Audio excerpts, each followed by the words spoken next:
पापियों को पाप से है तारती।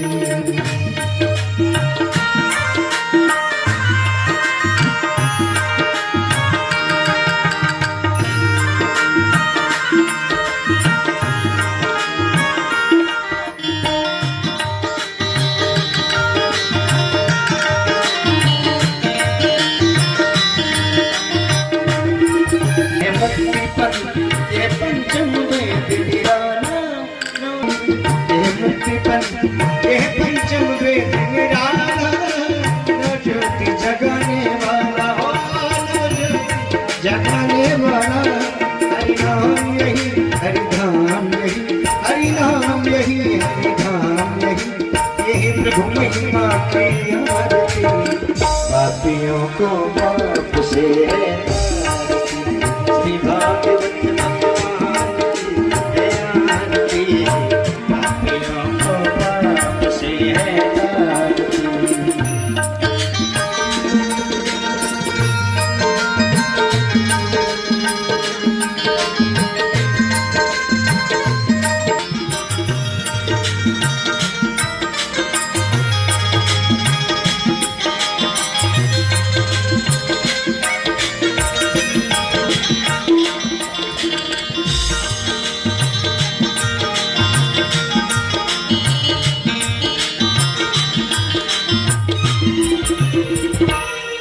यह शांति की पावन हरि दर्श कराने वाला, हरि दर्श कराने वाला। यह शांति की पावन पापों को मिटाने वाला, हरि दर्श कराने वाला, ओ हरि दर्श कराने वाला।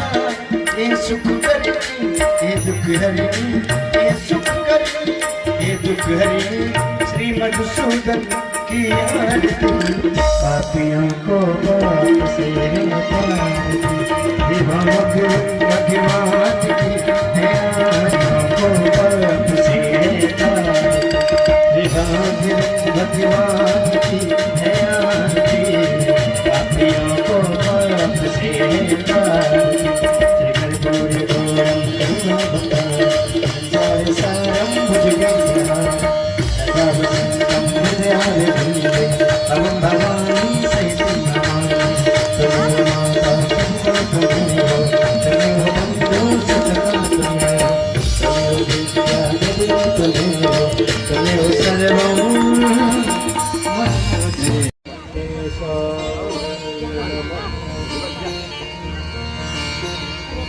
सरस्वती नमः। श्री माता चरण कमले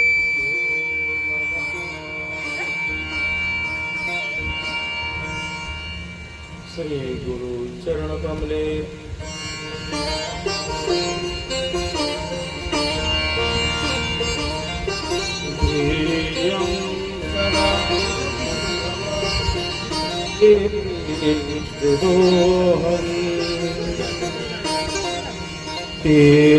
तीर्थास्पदं शिवविरञ्जनकं नृत्यार्तिहं प्रणतबालभवाभिपूतं वन्दे महापुरुषते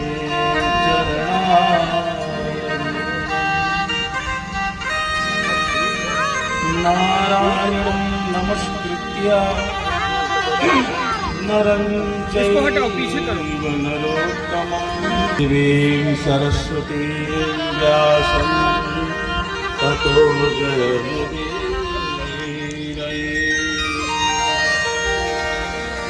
वंदे विभूषितकरान्नवनीरदाभा पीताम्बरादरुणबिम्बफलाधरोष्ठा पूर्णेन्दुसुन्दरमुखादरबिम्बनेत्रा कृष्णात् परं किमपि तत्त्वमहम्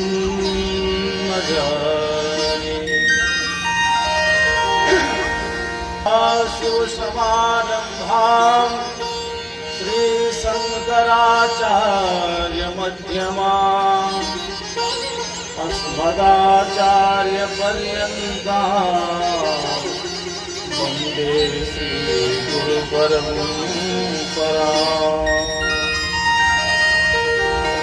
कृष्ण त्वदीय पदपङ्कज पञ्जरान्ते अद्यैव मे विशतु मानस राजहंस। प्राणप्रयाण समये कफवातपित्तै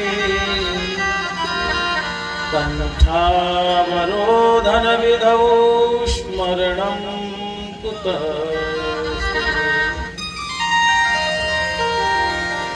नमोऽस्तु ते व्यास विशालबुद्धे फुल्लारविन्दायतपात्रनेत्र। येन त्वया भारततैलपूर्णः प्रज्वालितो ज्ञानमयः प्रदीपः।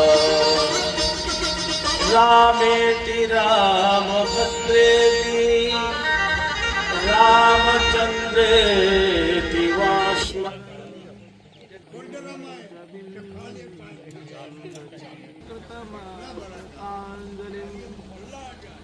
बाष्पवारि परिपूर्णलोचनं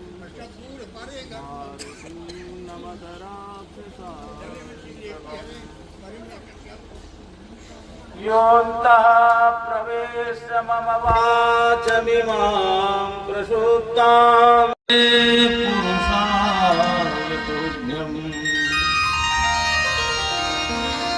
भक्ति भक्त भगवन् गुरु चतुर्नाम बपुई। इनके पग वंदन किए नाशत विघ्न हरे। जय जय श्री राधा रमण जय जय नवल किशोर। जय गोपी चित चोर प्रभु जय जय माधव सिया राममय सब जग जानी। करहु प्रणाम जोर जुग पानी। जय हो ब्रजराज की बांसुरी की ब्रजमोहन की बनवारी की जय जय। ललिता रंग देवी विशाखा की जय। सुकुमारी श्री राधिका प्यारी की जय जय। नटनागर नित्य बिहारी की जय। सुख सागर रास बिहारी की जय। जगभूषण कृष्ण मुरारी की जय। जगभूषण बाके बिहारी की जय। ब्रज की रज में बैठ कर पल भर करो विश्राम। ब्रज रज मुख में डाल कर सब बोलो जय श्री राधे श्याम। सब बोलो जय श्री राधे श्याम। बोले भागवत भगवान की जय। परम मंगल परम कृपालु नंद नंदन अनंत कोटि ब्रह्मांड नायक अचिंत्य करुणा कल्याण गुणगण निधान सर्वेश्वर सर्वाधिपति अकारण करुणा वरुणालय अकारण करुणा कारक सकल जलताप पाप संहारक परात्पर परब्रह्म निर्गुण निराकार सगुण साकार जगदैक बंधु करवैक सिंधु निराकार निर्गुण सगुण साकार भगवान सच्चिदानंद घन परमात्मा श्री कृष्ण राधा रानी के युगल चरण कमलों में बारंबार प्रणाम करते हुए समुपस्थित समस्त भगवत भक्त भागवत कथा अनुरागी भक्त सज्जनों एवं भक्तमयी मातृशक्ति भगनी बंधुओं, आप सबके हृदय मंदिर में विराजमान भगवान श्री राधा माधव की युगल छवि को प्रणाम करते हुए बड़े भाव और बड़े प्रेम से आज की कथा के पावन प्रसंग में प्रवेश करने से पूर्व मन और वाणी को पवित्र करने के लिए भगवान नाम का संकीर्तन करते हैं। श्री राधे राधे गोविंद गोविंद राधे राधे गोविंद गोविंद सभी लोग प्रेम से ताली बजाते हुए भगवान नाम संकीर्तन करें। गोविंद राधे राधे गोविंद गोविंद राधे राधे राधे राधे गोविंद राधे गोपाल राधे गोविंद राधे गोपाल राधे गोविंद राधे गोपाल राधे राधे राधे गोविंद गोविंद राधे राधे राधे गोविंद गोविंद राधे।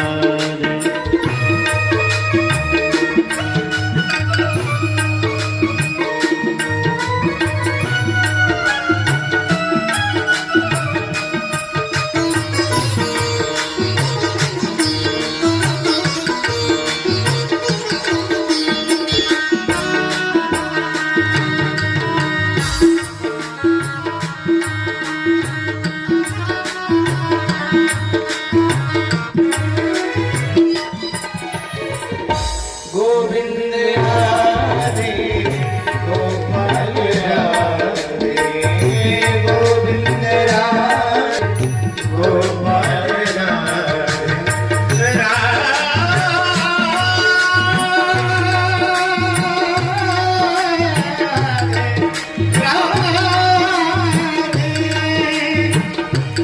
शब्दों को छोड़ कर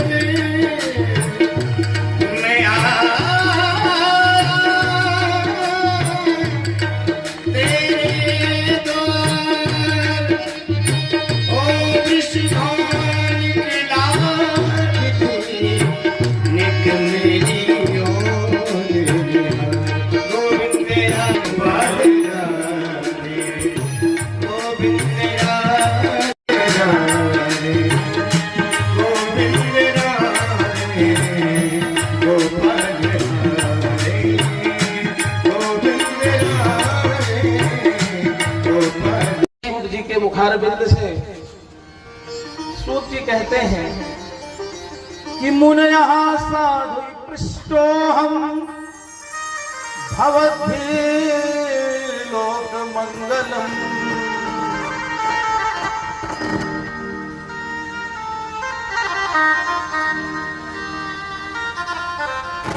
कहते हैं मुनियों, आपने जो प्रश्न पूछे हैं ना, इन प्रश्न के समस्त संसार का भला होगा इन प्रश्नों के उत्तर से। आप संत हैं, संत सदैव परोपकाराय शताम विभूतया तरवर फल नहीं खाते हैं। नदी न संचय नीर, परमार्थ के काजन साधन धरे शरीर। इन्हें अपनी चिंता नहीं रहती, सदैव कि दूसरों के लिए चिंतित रहते हैं।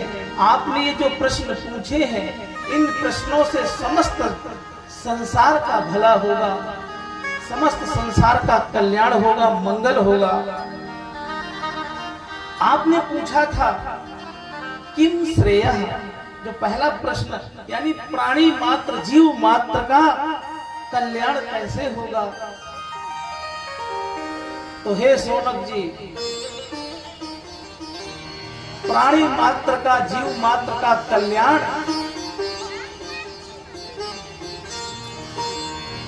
कृष्ण भक्ति परम श्रेयः। भगवान नंद नंदन, यशोदा नंदन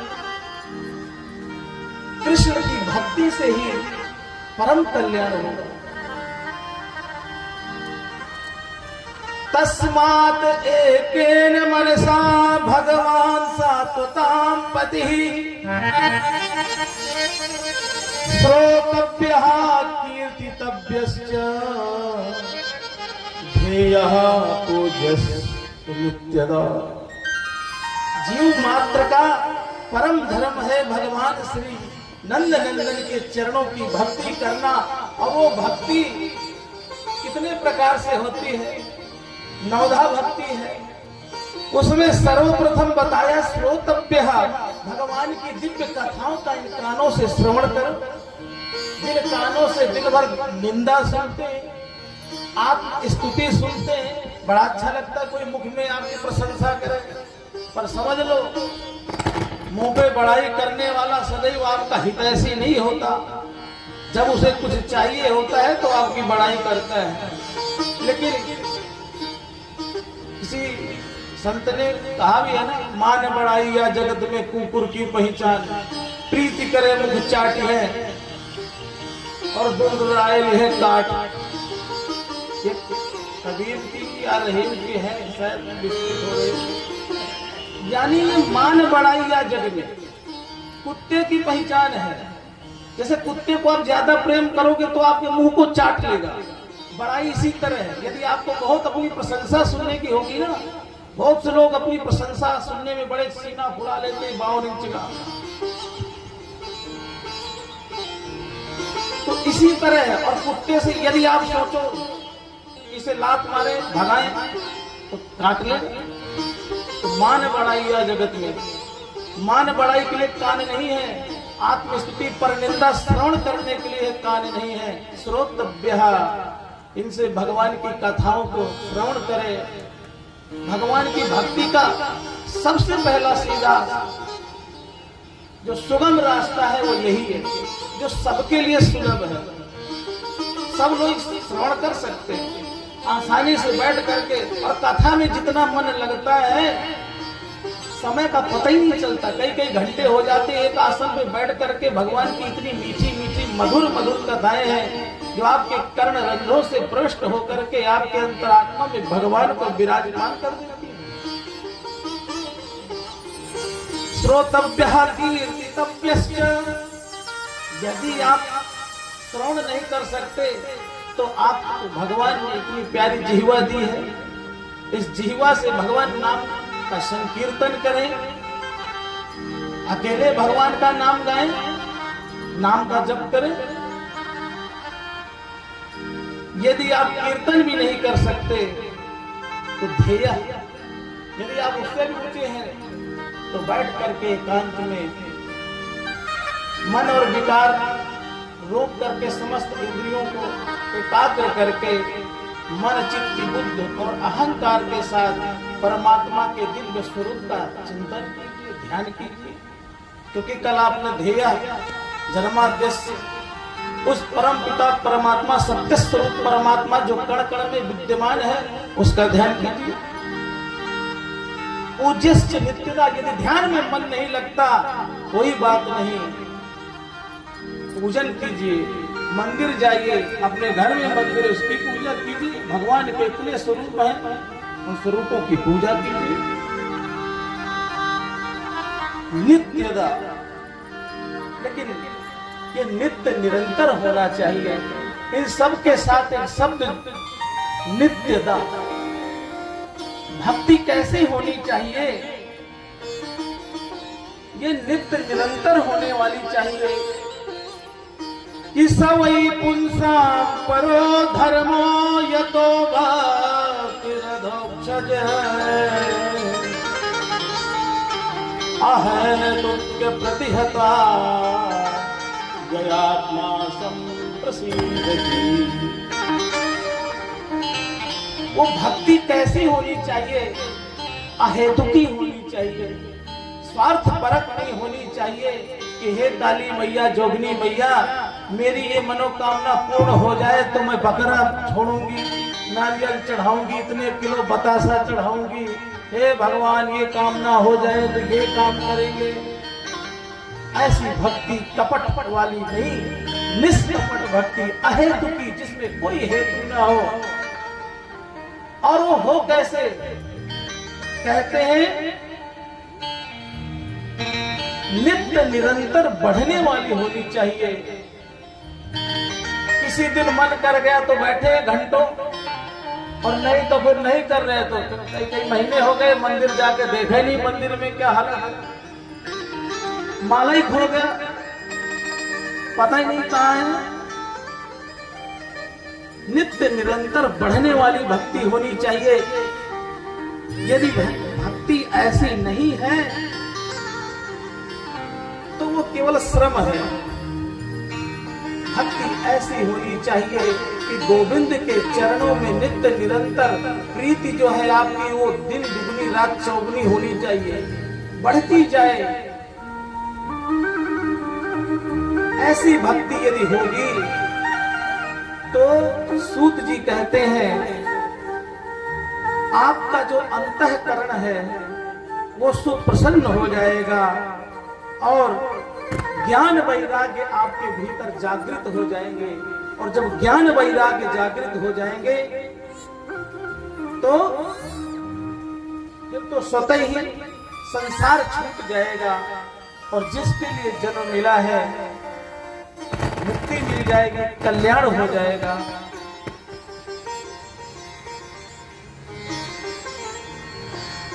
धर्मस्य अपवर्गस्य नार्थो अर्थायोपकल्पते।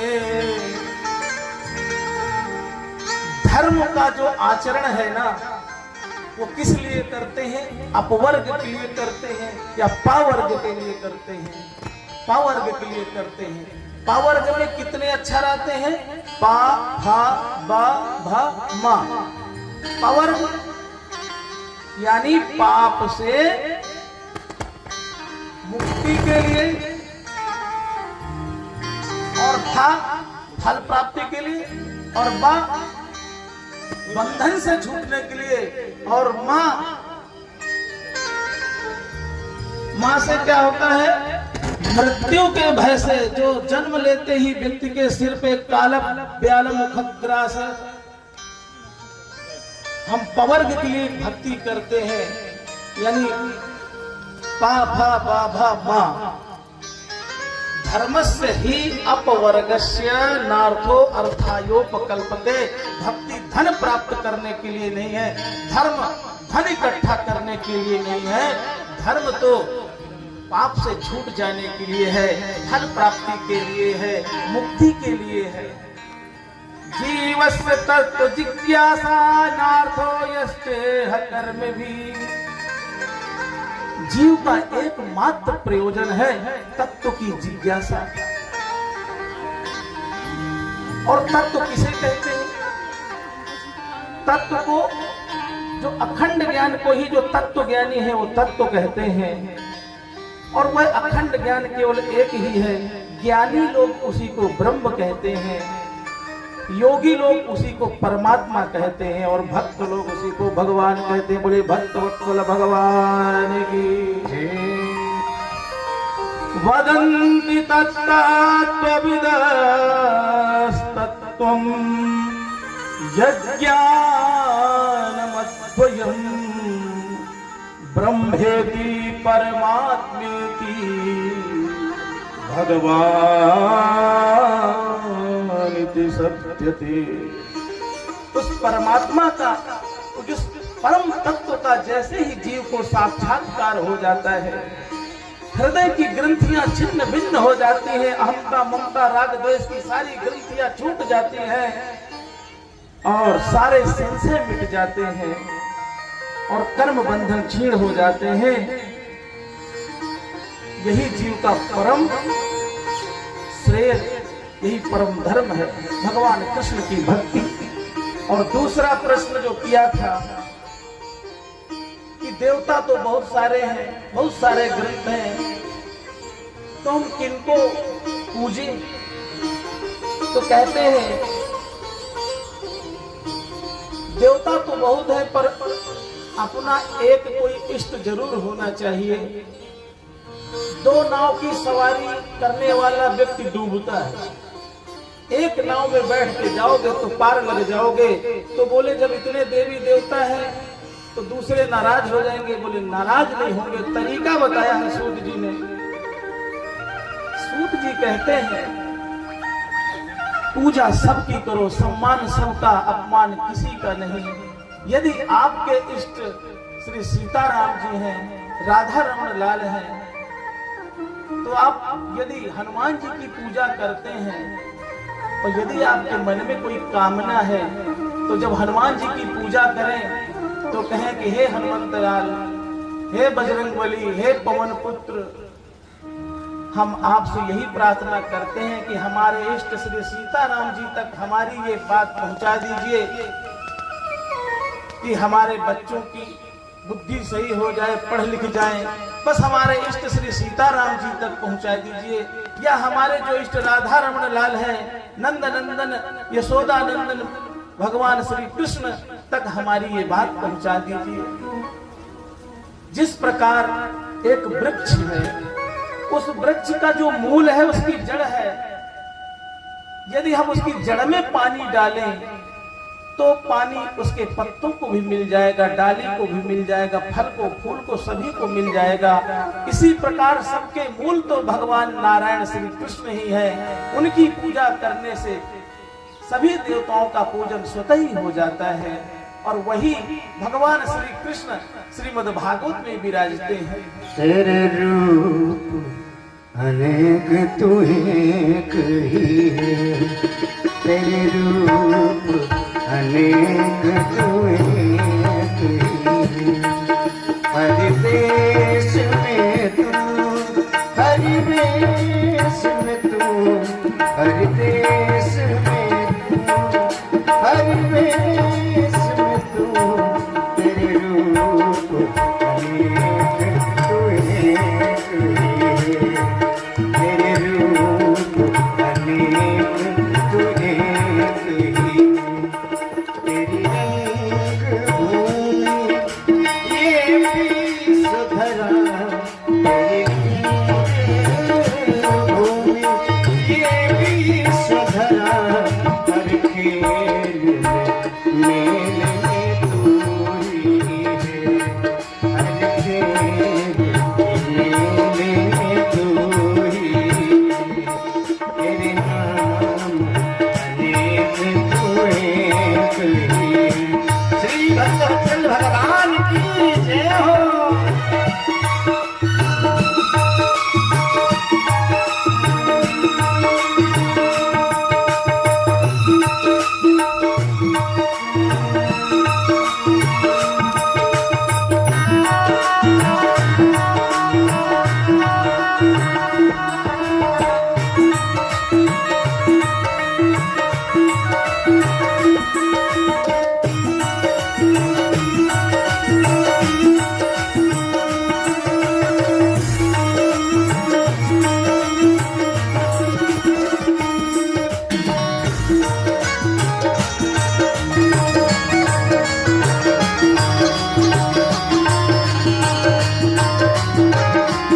अरे मानो बना सब जीवों जगत का रूप धरा, कहीं पर्वत वृक्ष विशाल बना, कहीं पर्वत वृक्ष विशाल बना, तेरे नाम अनेक तोए सौंदर्य तेरा तोए, हर देश में तू, हर वेश में तू, हर देश में तू, हर वेश में तू, तेरे रूप अनेक तोए, तेरे रूप अनेक तोए।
इसलिए सभी के साथ गाएंगे।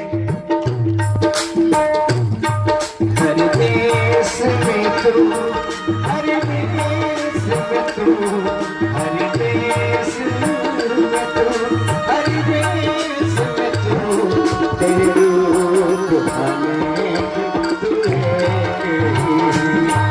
तेरे रूप अनेक तोए, तेरे रूप अनेक तोए,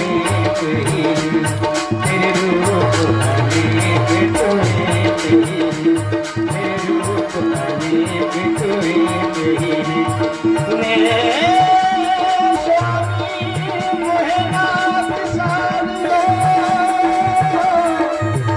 शहना की लोग मिल जाए, मुझसे तुमको बहुत है,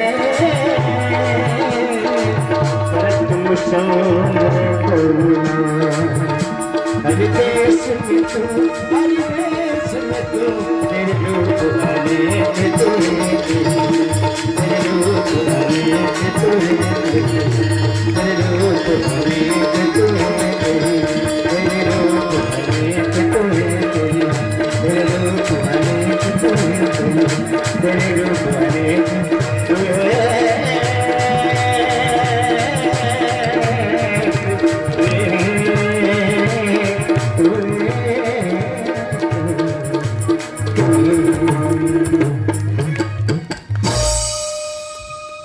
तेरे रूप अनेक तू एक ही।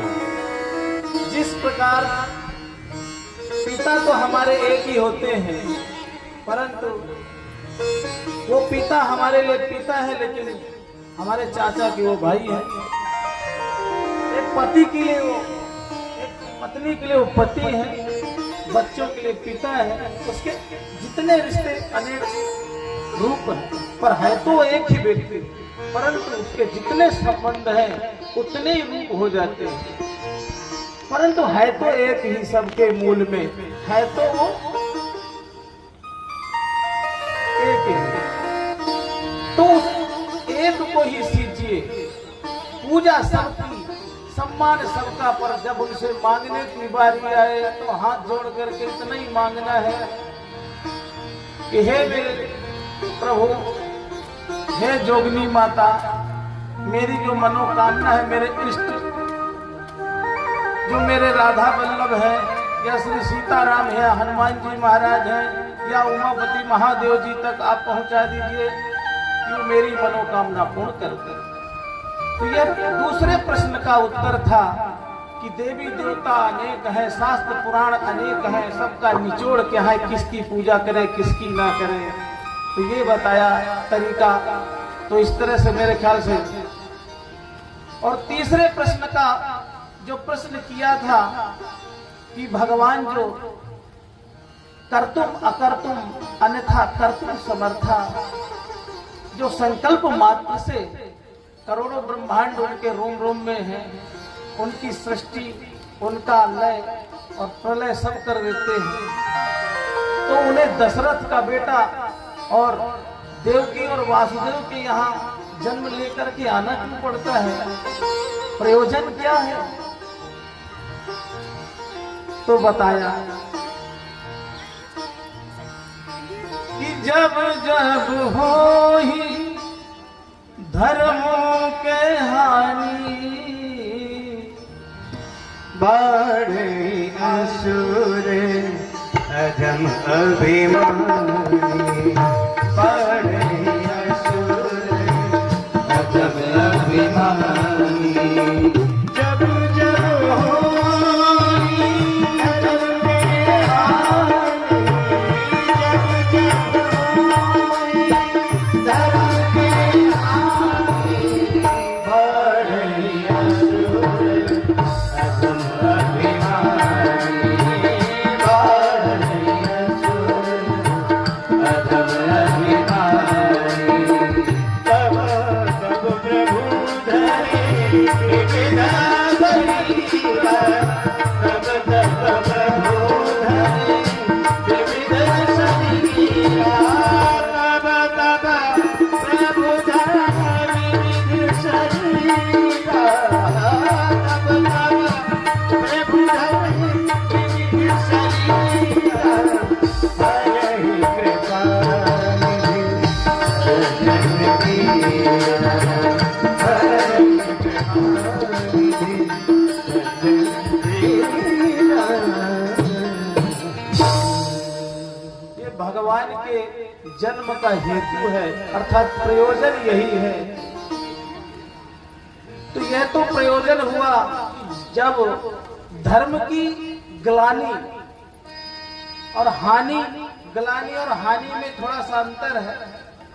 ग्लाई हर्षक क्षय, ग्लानि का मतलब होता है जिस प्रकार चंद्रमा पूर्णिमा से घटते घटते घटते और प्रतिपदा को बिल्कुल विलुप्त हो जाता है।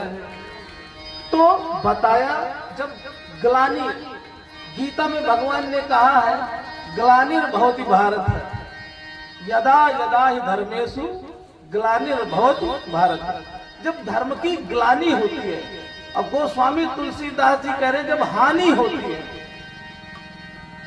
देखने में प्राय एक ही है, पर ग्लानि और हानि, हानि में तो बिल्कुल कोई वस्तु समाप्त ही हो जाती है और ग्लानि में समाप्त नहीं होता। चंद्रमा क्षय धीरे धीरे, यानी एकदम से अधर्म नहीं आता। जो ढका हुआ मुख है, ऐसे छवि वाले आप में मेरी जो बुद्धि है, निष्कपट बुद्धि, आप में मेरी रति हो जाए, प्रेम हो जाए। सपदि सखी बचो निसम्य मध्य, निज परयोर बलयोरथम निवेश्य, स्थवती पर सैनिका युरक्षणा, हृतवती पार्थ सखे रतिर्मम। आप जब दोनों सेनाओं के मध्य में अर्जुन को परिचय करा रहे थे ना कि अर्जुन ये देखो ये वो है, ये भीष्म पितामह, ये कृपाचार्य, ये आचार्य, तो आप अर्जुन हमारी गोद में पला बड़ा है, क्या हमको जानता नहीं था? लेकिन आप उसका परिचय नहीं करा रहे थे, आप जिसकी तरफ उंगली उठा रहे थे उसके आयु का हरण कर रहे थे। व्यवहृत प्रतना मुखम निरीक्ष स्वजन बधाद विमुखस्य दोष बुद्ध्या कुमति महरदात करके अर्जुन उद्विग्न हो गया। तब आपने उसको गीता का उपदेश दिया, उसके अज्ञान को दूर किया। उन चरण कमलों में हे परमात्मा श्री कृष्ण मेरी रति हो। और पूरी भीष्म स्तुति का जो सबसे मूल श्लोक है, स्वनिगम पहाय मत प्रतिज्ञा, स्वनिगम पहाय मत प्रतिज्ञामृतमधिकर्तुम अप्लुतो रथस्थः धृतरथ चरणोभयाच्चलद गुरुरिव हरिं हन्तुमिभं गतोत्तरीयः।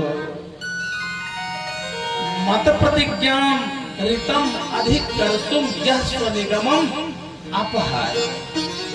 मेरी प्रतिज्ञा को सत्य करने के लिए जो भगवान अपनी प्रतिज्ञा को छोड़ करके रथ का चक्का लेकर के जब दौड़े, धरती कांप गई, डर गई कि आज कुछ होने वाला है। तो भगवान ने अपना पीतांबर गिरा करके धरती को सांत्वना दिया कि देवी तुम मत डरो, अरे पगली ये क्रोध तुम्हारे लिए नहीं है। वो भगवान की छवि स्वनिगम पहाय मत प्रतिज्ञा। जब महाभारत का युद्ध हो रहा था तो शाम को बहुत खरी खोटी सुना रहा था दुर्योधन। पितामह भीष्म को देखकर कहता है कर्ण की ओर इशारा, अरे कर्ण लोग आजकल खाते किसी और का, बजाते किसी और का, मन से थोड़ी कोई लड़ रहा है। कई लोग तो जो है शरीर से हमारी तरफ है पर मन से उधर ही है। भीष्म पितामह जिसे रहा नहीं गया, दुर्योधन क्या चाहता है तू? पितामह मैं चाहता हूं, इतने दिन से युद्ध करते हो गया, आज तक क्या स्थिति है? मैं सुन, तू चाहता है ना, और प्रतिज्ञा करता हूं कि कल के युद्ध में अर्जुन को मुझसे कोई नहीं बचा सकता और तेरी विजय होगी। अपनी पत्नी भानुमति को तू मेरे पास प्रातः काल अंधेरे में, रात्रि में आशीर्वाद दूंगा, मैं भेज देना। अखंड सौभाग्यवती विजय हो का आशीर्वाद दूंगा और फिर तेरी युद्ध में विजय हो। इस बात पता कन्हैया को चल गया। सभी तो सो गए रात्रि में, पर कन्हैया को आज नींद नहीं आ रही, रात में बेचैन है, क्या करूं? द्रौपदी सो रही थी और जाकर के जगाया, द्रौपदी जल्दी उठो, सोई पड़ी हो। बोले क्या करें? कन्हैया ने अजीब सा भेष बनाया है, बड़ा सा साफा बांधा हुआ है, बड़ी सी दाढ़ी लटकाई हुई है और एक हाथ में लालटेन, एक हाथ में डंडा। बोले क्या भेष बना रखा है कन्हैया? बोले सब बताता हूँ, टाइम नहीं है, जल्दी चलो। रास्ते में सब समझा दिया। बोले जाना, घूंघट ओढ़ करके भीष्म पितामह के चरणों में पड़ जाना और जब तक वो अखंड सौभाग्यवती का आशीर्वाद न दे तब तक उठना नहीं।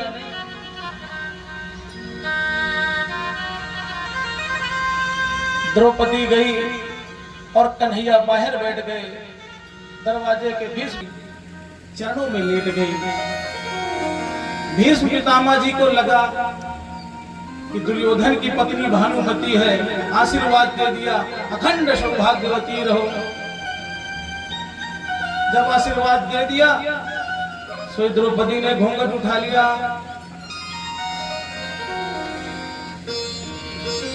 पितामह कहते द्रौपदी तुम? बोले हाँ। बोले किसके साथ आई हो? बोले अब द्रौपदी डरी सी, बोले जो दूध देने जाता है हमारे यहाँ उसके साथ आई है, ग्वाले के साथ। अच्छा दिखाओ कहाँ है। और जा करके देखा तो कन्हैया चुपचाप बाहर बैठे पेड़ की ओट में सिर नीचा करके। कहते हैं द्रौपदी ये तुम्हारा ग्वालिया तो देखा हुआ लगता है, कहीं इसको देखा है? हाँ 1 मिनट। द्रौपदी कहती है दादा देखा होगा, आते जाते दूध देने का काम करता, कहीं रास्ते में देखा होगा। इतने में हवा चली और जो साफा बांधा हुआ था मोर पर उड़ करके बाहर गिर गया, चोरी पकड़ी गई। पितामह भीष्म कहते हैं मैं समझ गया था कन्हैया तुम ही हो।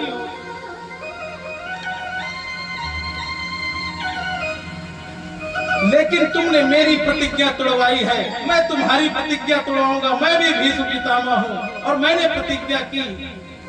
और जब युद्ध हुआ तो भीष्म पितामह जी ने बाणों की बौछार कर दी। अर्जुन व्यथित हो गए, एक बाण निकालते दूसरा बाण तुरंत। भगवान ने देखा लगता है आज भीष्म पितामह अर्जुन को मार ही डालेंगे। रथ से कूद पड़े और एक रथ का पहिया पड़ा था उसको उठा करके भाग पड़े। और जैसे ही रथ का चक्का लेकर के दौड़े से भीष्म पितामह अस्त्र शस्त्र छोड़ करके भगवान के चरणों में लेट गए और कहते कन्हैया स्वानिगम पाय मत प्रतिज्ञा। जिन्होंने अपनी प्रतिज्ञा तोड़ दी अपने भक्त के लिए, ऐसे हे भगवान आपके चरणों में मेरी रति हो। दिव्य स्तुति की और सबके देखते देखते भीष्म पितामह जी के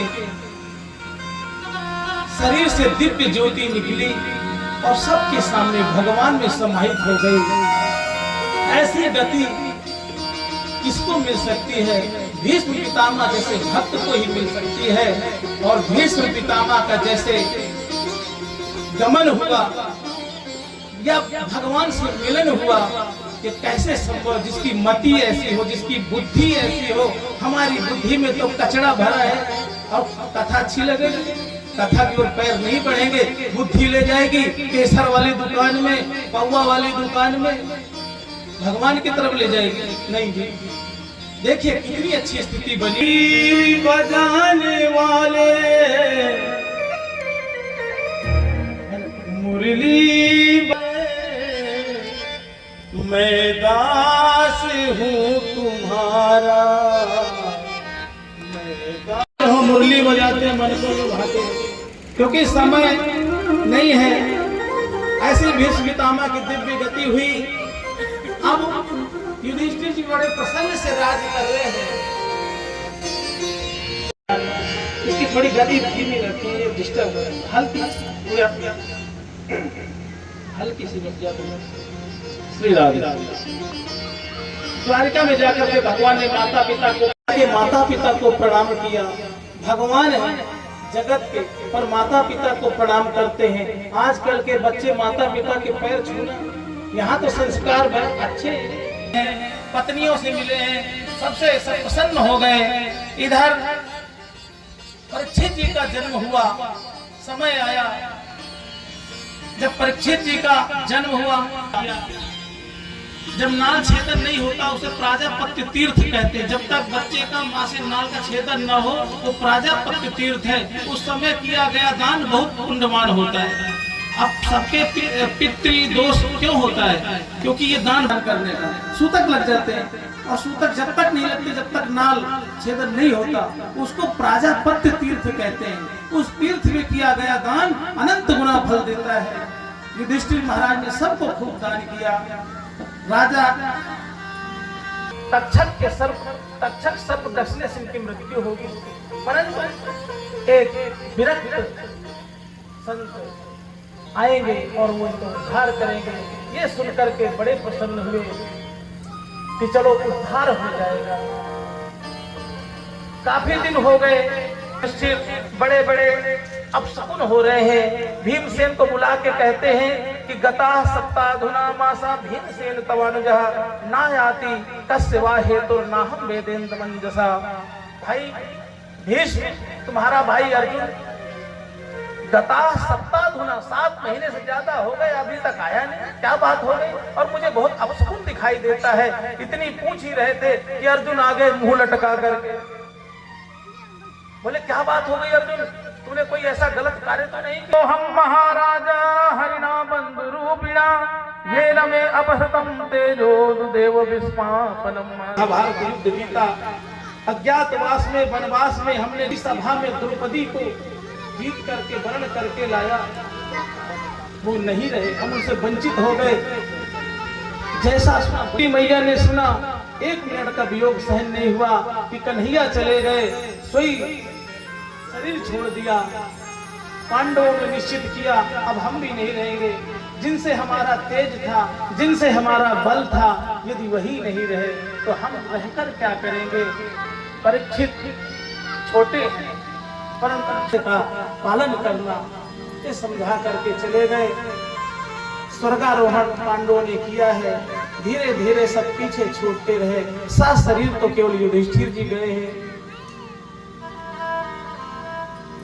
इधर राजा परीक्षित राजा बनकर के चक्रवर्ती सम्राट है, और आपने दिग्विजय यात्रा निकाली।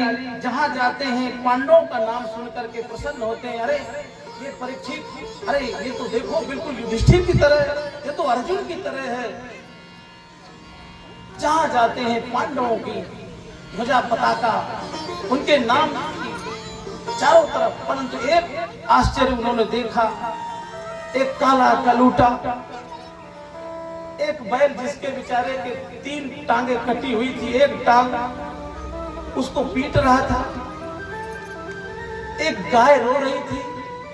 दोनों का संवाद सुना, परीक्षित सुन रहे हैं। तो परीक्षित ने भी जाकर के पूछा आप कौन हैं, आपको कौन कष्ट दे रहा है? तो उस बैल ने कहा कि महाराज मैं अपने दुखों का ही, अपने पाप कर्मों के द्वारा ही, या मैं अपने कर्मों के द्वारा, बताया ज्योतिषी कहते हैं कि ग्रह के द्वारा, योगी कहते हैं मानसिक, न्यायिक, वैशेषिक, सब अलग अलग कारण मानते हैं दुख का। कौन कोश दुख कर दाता, निष्कृत कर्म भोग सुन भ्राता। सब अपने कर्मों का ही भोग भोगते हैं, मैं किसको दोष दूं महाराज? परीक्षित समझ गए ये तो धर्म है, क्योंकि धर्म ही ऐसी बात कर सकता है। परीक्षित जी ने तलवार निकाली और मारने के लिए दौड़े। सोई कलयुग चरणों में लेट गया, प्रभु मैं आपकी शरण में हूं, मेरी रक्षा कीजिए। परीक्षित कहते हैं यदि तुझे जिंदा रहना है तो मेरे राज्य से भाग जा। बोले मैं कहां जाऊं, मेरा समय है, जहां जाता हूं आपका ही राज है।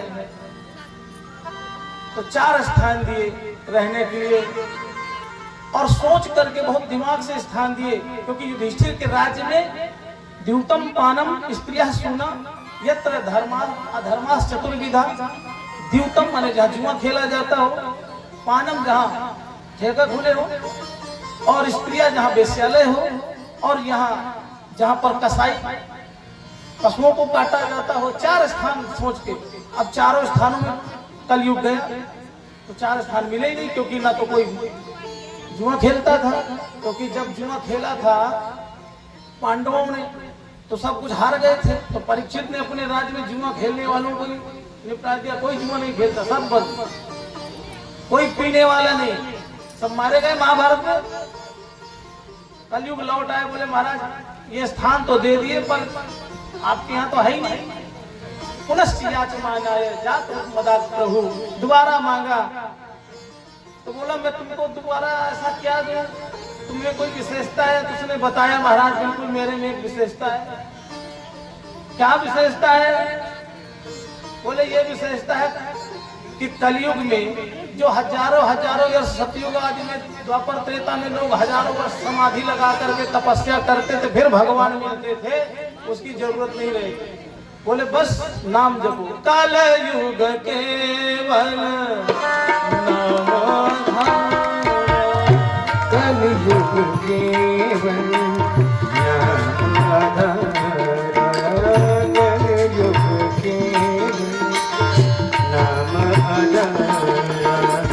कलयुग नाम बधावा कलयुग